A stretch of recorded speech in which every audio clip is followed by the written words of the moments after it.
Glenn's place. Wait, right here?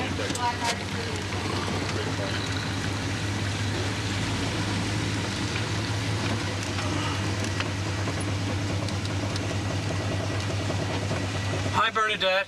Hi. This is very nice of you to supply these. I'm going to see John Pagini, the planning director. You guys are going to go cruising around? We're going to go cruise around and talk about planning. Oh, I brought you a special water. What kind of water is that one? That's the electrolyte water. Electrolyte?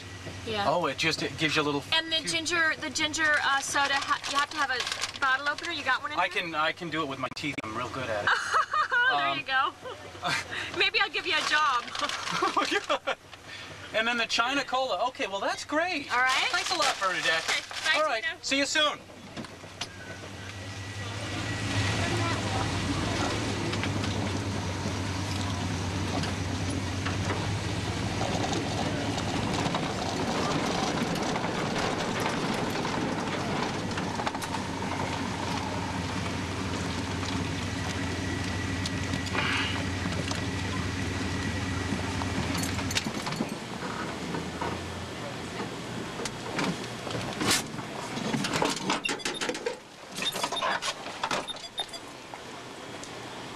Have you got a guy named John Pagini in here? Actually,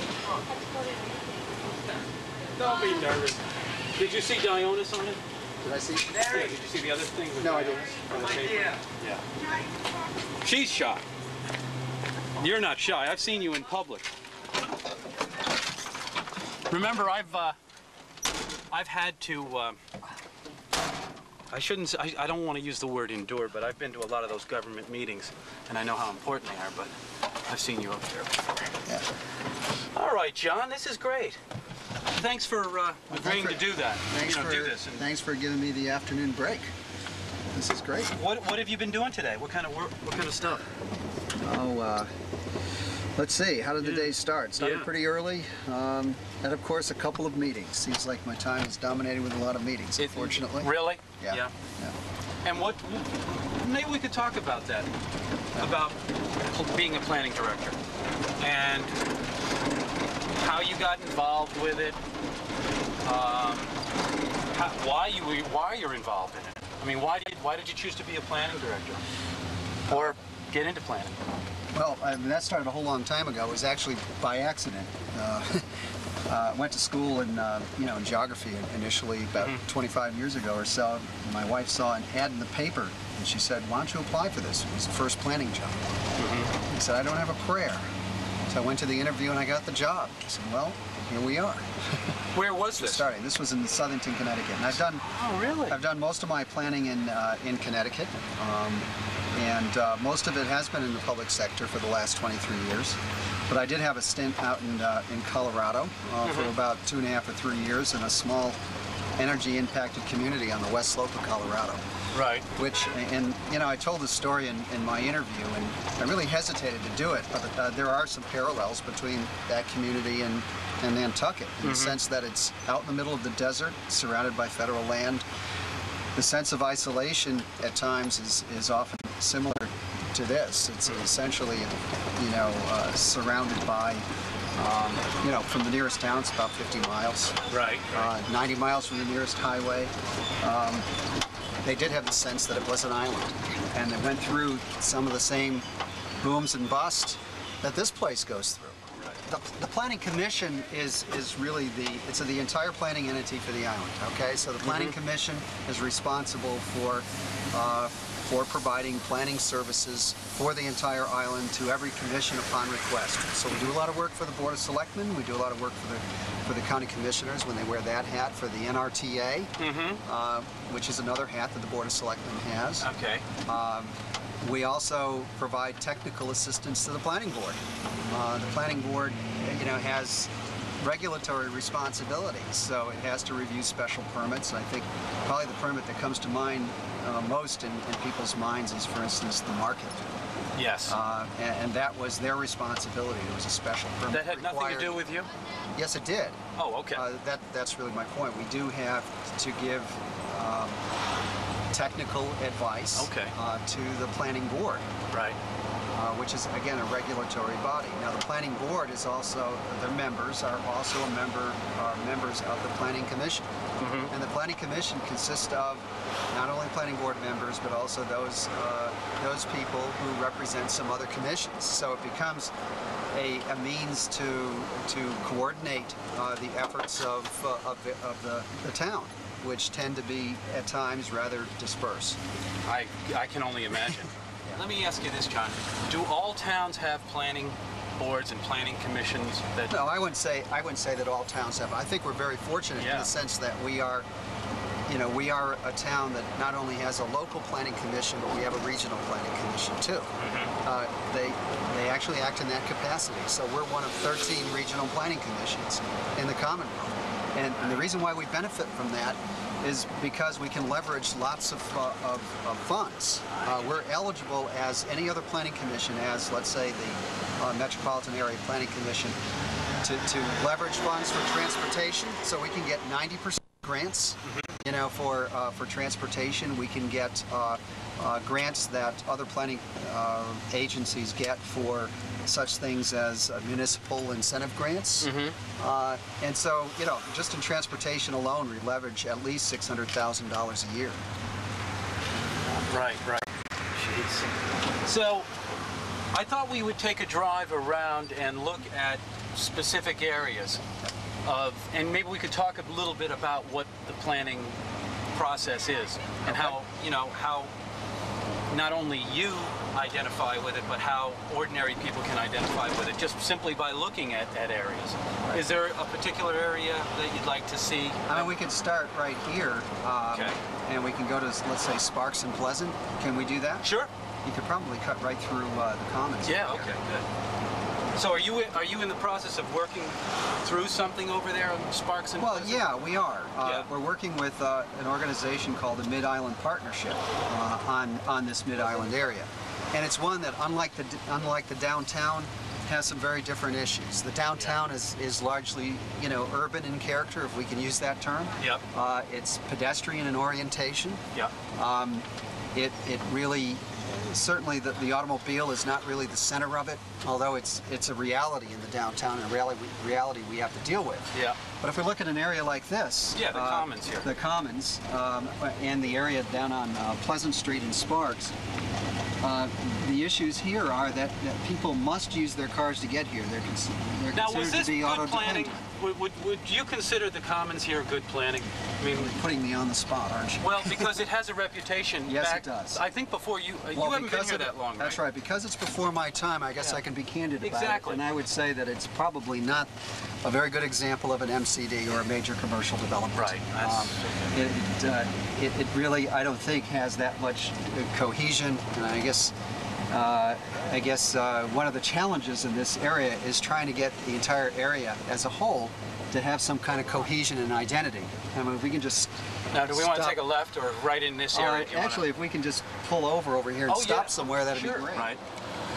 Now, if we look around this area, we'll notice that there are a number of different establishments that have developed. Okay, we see Geronimo's, we see Tress's, we see Muna's, and so on. Right.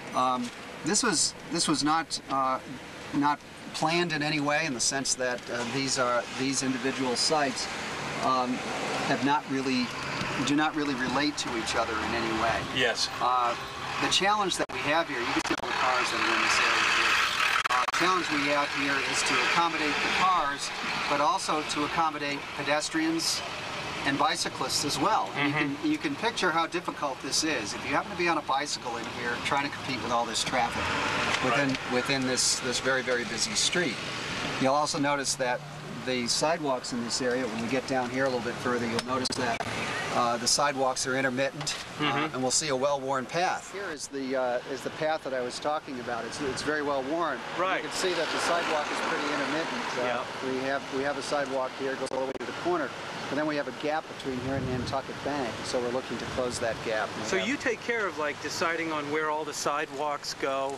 Yeah, and that's street directions. That's right. Mm-hmm. What about housing and stuff like that? Do you have any control on houses and where they're built and the growth and that kind of thing? Well, to the extent that we have control over subdivisions and major residential developments, yes, we do get into that. But we also are dealing with the housing policies, and that is, that the issue that's so critical right now, which is, how do we provide for seasonal housing, where we provide for year-round housing, right? And what strategies do we need to develop in order for that to happen? John, you said you have 8 grandkids? Yeah, we do. Is it okay to that's go? why we're. Yes, it is, and that's why we're building a house with so many guest rooms in it. But we. So you were married? Yes. How many kids do you have? Both of us were married previously. She had 4, I had 1. We put them both together, and we raised them all on a little mini farm in Coventry, Connecticut. Oh wow! And we had a good time all. What do you mean by a mini farm? What's a mini? Well, it's about, the mini farm is an 8.5 acre farm that we have. The house that we had was 200 years old this year, and we put on an addition a number of years ago. Of course, after the kids left, doesn't really make any sense, but it's a place that we really cherish very much. Everybody enjoyed it. It was very healthy. It was out in the country in Coventry. Right. Yeah, I've heard so now we have 8 grandkids who come and visit. Hopefully not all at once. So do you think you're going to be here to stay, John? Yes, I certainly hope so. I'm under a 3-year contract, but I certainly am counting on staying well beyond that. We just got mortgage commitment to build out in the Fairgrounds Road area. We're really excited about it. Well, that is good. Yeah. So regardless of whether... We're going to HDC tonight. What's that? We're going to HDC tonight for our house. Oh, are you really? Yeah. That's good. I'm into being a little nervous about it. Are you? Why, are you doing anything that is a little different? No. Well, it shouldn't be a problem. We're getting a modular, and we feel that all the details have been attended to. It should be fine. Now, look, this area, Hooper Farm Road, right? This is old. I mean, basically, this is older Nantucket. It's not as old as downtown, but what about planning in here? Can you make any reference to this area as a? Well, I mean, this is obvious. This is obviously the area where year-round people live. Yes. Right. It's an area that, because of that, there's a fairly high density of development. The zoning in this area gets up to 5,000 square feet. Some of the traffic in the area, in this area, is year-round. It's not just seasonal, just because a lot of year-round people live here. Right. The type of planning that we're doing in this area, for instance, when a new subdivision comes in, there are a few infill lots that we're dealing with here. Yep. Is that one of the things you notice that there isn't a whole lot of green space right here. And so one of the concepts that we're developing is the idea of neighborhood parks. And we just negotiated with a developer something that he wasn't obligated to do, and that is to provide a 3.5 acre park. Where would that be? It's actually not built yet, but it's in the vicinity of Myacomet Avenue and also Bartlett Road. Can we go in here and maybe you could talk a little bit about the Myacomet Village? Yeah, I think. Did you have any impact or responsibility in this? Actually, we didn't, and that was by design. You see, Nantucket really has not provided, at least in the state's opinion, enough housing to meet the affordable needs of this community. Right. And because of that, there's a process called the comprehensive permit, which then exempts anybody who is trying to provide below market housing from the zoning process, and it's meant to be an expedited process, one that is not overly burdensome, and that will allow something like this to happen. And so the Housing Authority definitely has been eligible for that type of permit. They've gotten all of their approvals through it, and this is a really good example of it. Yeah, it is. I just got to talk to this guy for a second. Hi, Lowell. Hi, Gina. How you doing, buddy? How you making out? I got a couple interests. Okay. What's a huge high? You know John How you doing? Pagini? Yeah. Driving around talking about planning. Planning. Oh, that's a good thing. Yeah. What's going on around here? It's an excellent example of public housing. Right. It's a really good development.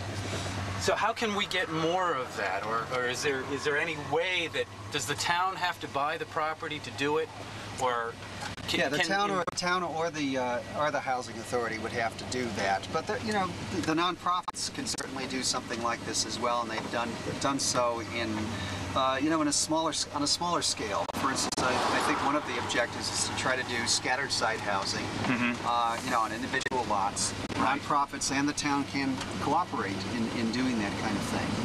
What is that exactly? Scattered site just means that below market housing would be located in any neighborhood as individual lots, okay, and not as concentrations of development such as that one. Okay. Now, how do people feel? This is actually my neighborhood. Oh, it is? I live over there right now. I'm in a modular. Yeah. That actually sold me on the idea of, you know, of building a modular house. And where is your house going to be located? It'll be located off of Rugged Road, which is off of Fairgrounds Road. So it's still in this mid-island area. Yep, right. The park that you were talking about, did we just pass it? Or no, we're heading right towards it, right in front of this old gravel pit. We'll be able to see where that park is. Oh, really? Yeah. Now, is this a definite, or is it? There's a good chance that this is going to happen? Well, the approval has taken place. It's just a matter of getting the final design for this road. You know, there are about 3 or 4 developments that are occurring in this area. Yeah, right. Right now, and it was a matter of really brokering some cooperation. This is it here, John? That's it.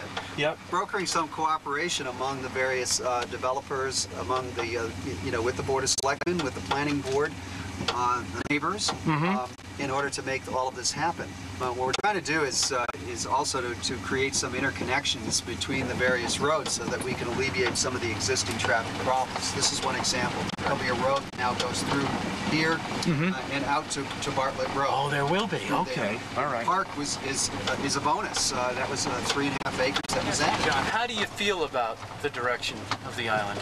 Personally, I mean, are you concerned about the growth situation?